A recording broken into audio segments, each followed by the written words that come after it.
the keys, guitar. We got like 5 guitars in this studio, I think. I'm Brian Leung. Also, I go under Brin, at least music-wise. And then, yeah, I started 2019. You know, when I was 19, I was like out of high school. I was like, come on, you know. I knew I loved music, but I never really had sort of the push and then sort of like backing for it. My main motivator, it wasn't my folks, but it was like my grandma, and I'd just like mess around with like the piano downstairs. I thought I was just doing like garbage chords together and making noise.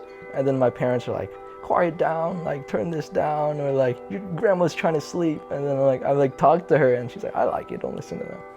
As of now, like the band consists of me, Brian Leung, my bass player, Samuel Rawls, my drummer, Nathan Din, and then the lead guitarist, Dan Litwinski. You know, it's just hanging with your friends for me, and then just expressing ourselves and like, I don't know, getting that testosterone aggression out there or something.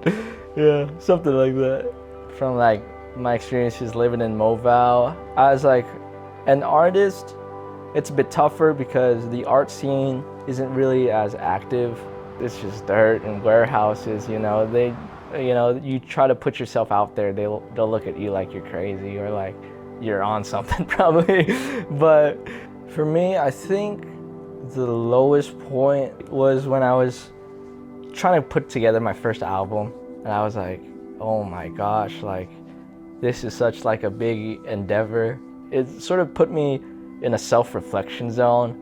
There was a part where I was starting to think like, oh, like, is this gonna be like for the people or is this gonna be for me?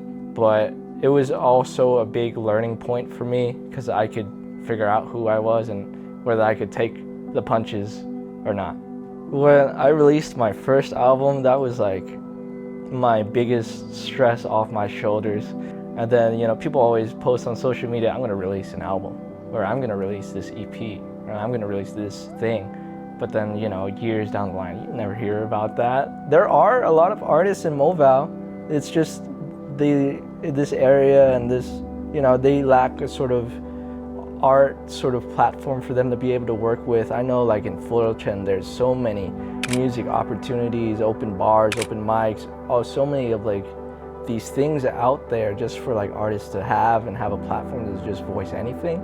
Yeah, like in Movau there isn't any of that, but when you do it and when you do put yourself out, like you could see that they're trying or like they're doing something to like make a difference in this town. Of course, like a nice dream to have is for me to be able to have a place or like a position where I can help more people, say in Movau, like say if they want to explore the art more, or say they want to explore whatever sort of expression for themselves. I want to help sort of uplift more people because it's changed so much for me. In a way, I'm grateful to be in Movau because it showed how much I really wanted it or needed music. I don't know, it gave me a lot of grit to like work with or just push myself because like they're like, oh, he's from Movau? I'm like, yeah, you know, I'm working with this and I'm still recording, I'm still, you know, doing all my stuff, so what about it?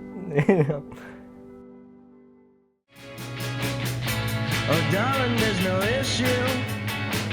Baby, we can take it slow. It's changing up my worldview. There goes everything I